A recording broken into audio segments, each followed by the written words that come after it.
Halo teman-teman, Rainer Budiharto, welcome back to my channel. Teman-teman, kali ini saya ingin membahas mengenai kurir paket dicegat pembeli yang COD gara-gara pesanan tak sesuai, minta uang dikembalikan dan ambil kunci motor.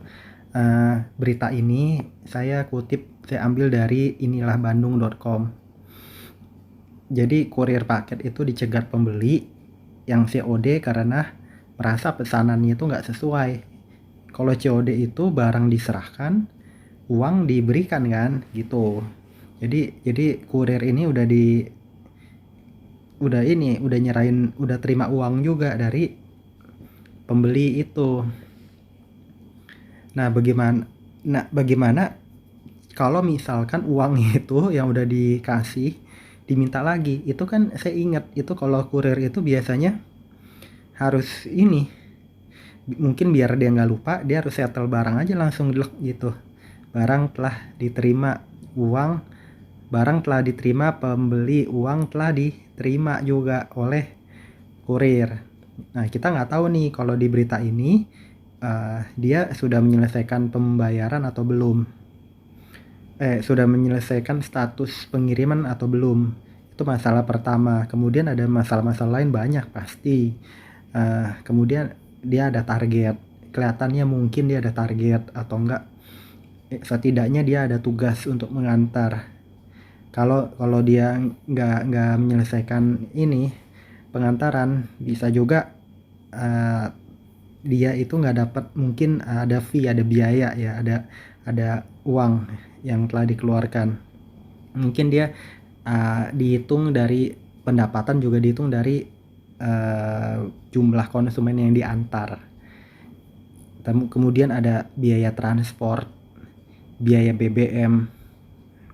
Ya, belum tahu nih kan, biaya transport, biaya parkir, biaya bensin itu apakah bisa diklaim ke kantor. Feeling saya ada yang enggak, ada yang bisa, ada yang enggak. Kalau seperti uang parkir, nggak tahu deh, ya bisa iya bisa enggak, ini nggak tahu nih, ini nggak jelas. Tapi bisa aja itu bisa diklaim, bisa aja. Harusnya yang ngomong dulu juga tuh yang nganter, kalau ditugasin sama perusahaan, kalau uang parkir nggak diganti ya repot juga ya gitu. Kemudian kalau soal uang BBM, nggak ngerti itu ada masuk ke komponen gaji atau komponen ya penghasilan dasar yang diberikan, itu nggak tahu. Kemudian waktu, jadi beban itu nggak sedikit. Kemudian beban mental kalau misalkan dia nggak terima pembayaran, waduh, barangnya kan dia harus bawa lagi. Kemudian misalnya dia tadi yang komisinya apa nggak dihitung, misalnya, kita nggak tahu nih. Kemudian kalau dia sudah ini di sistem, dia sudah merasa ini, berarti dia jadi terlibat. Kalau misalkan sampai di sistem dia udah approve, setujui, sudah terima uang, barang telah terkirim, itu repot lagi, urusan lagi membaliknya itu repot. Kemudian dia harus membuat laporan kan, kalau misalnya sampai ada barang yang ditolak, dikembalikan nih bagaimana, dia harus buat laporan ke kantor, repot lagi. Nggak bisa dia asal ini aja apa, oh misalnya nggak jadi apa gimana, nanti kalau ada klaim barang hilang atau nggak bisa kan, tuh semua ada sistem itu, dan barang ada jumlah banyak, nggak mungkin nih ingat satu-satu. Jadi risikonya tinggi sebetulnya di kurir pengantaran barang. Bisa aja nanti kalau misalnya si uang sudah dikirim ke penjual misalkan, nanti urusan lagi, tapi barang itu ngerasa pembeli memang mau mengembalikan, jadi dia terlibat jadi pengantarannya itu. Jadi paling enggak harus bisa memberi edukasi kepada pelanggan. Nah, masalahnya pelanggannya itu ada yang preman, ada yang benar, ada yang hanya main-main. Pelanggan itu hanya yang ada yang, nggak semua pelanggan baik loh. Kalau yang pelanggannya itu kan nothing tulus, jadi nggak ada kerugian apa-apa dianggap nih. Misalkan bayaran COD, oke lah dia punya akun. Kalau sampai dia tolak, yang rugi kan pengirim sebetulnya.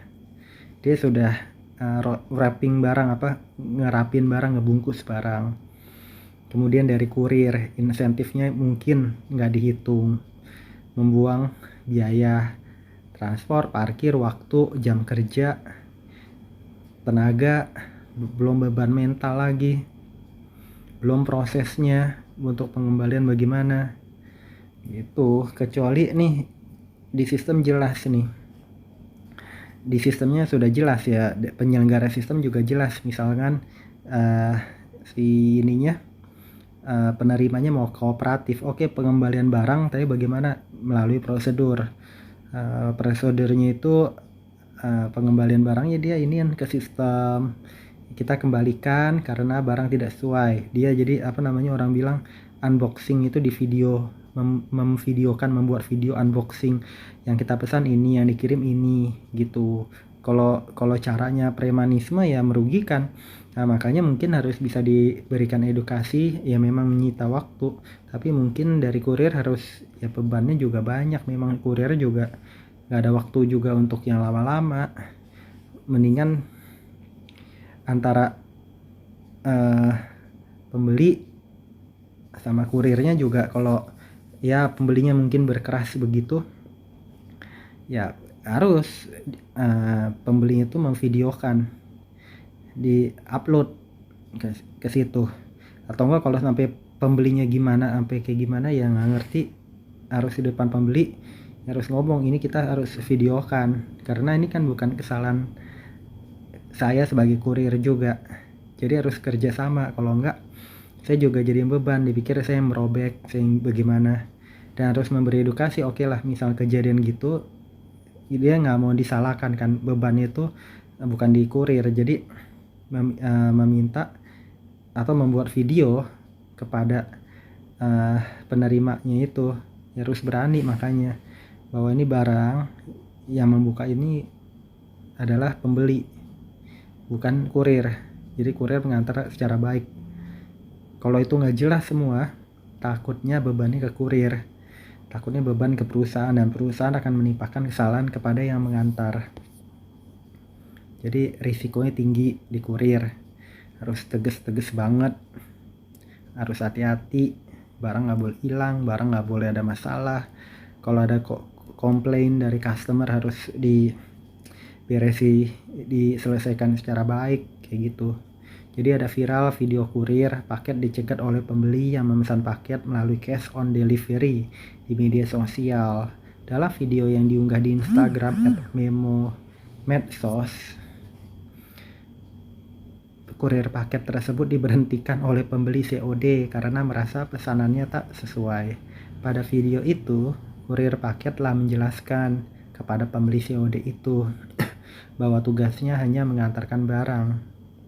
Jadi walaupun sudah dijelaskan nih, kalau mungkin harus lebih kuat lagi ngejelasinnya. Tapi kalau betul-betul sudah dijelaskan, pembelinya itu juga tetap ngeyel, nggak mau ini, maunya nggak mau tahu, uang baliin dulu gitu, dia nggak mau ribet, nggak mau lama-lama.